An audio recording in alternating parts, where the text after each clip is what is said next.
ప్రభాసం చూసావా? చూడలేదురా. ఎక్కడ చూద్దాం త్వరగా పదరా. క్లాస్ ఎక్కొట్టి నిమిషం సినిమాకి వెళ్దాంరా, మంచి సినిమా బాగుంటుంది.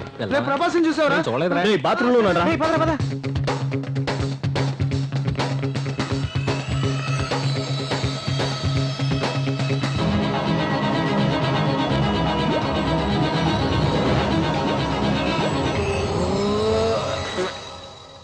ఏం చేస్తున్నావురా? అక్క అన్నాను కదరా, అందుకే నోరుని ఫినాయిల్ తో కడుక్కుంటున్నా.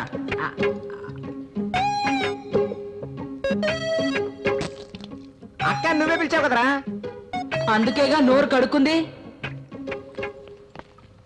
ఫినాయిల్ తో నోరు కడుక్కుంటే అంతా సరైపోతుందా? తను చెప్పాలరా నేను నీ లవర్ అని. నేను నా లవ్ చెప్పుంటే తను చెప్పుండే. అలా చెప్పేదైతే ఎందుకురా ఊరు వెళ్తుంది? నాకు ఈ పెళ్ళొద్దు, నేను ఊరికి రాలేని చెప్పుండొచ్చు కదరా. నువ్వు అనుకునేది ఏది జరగదు మావా, చెప్పేది ఎనరా. రే వదలండ్రా. పోరా పో.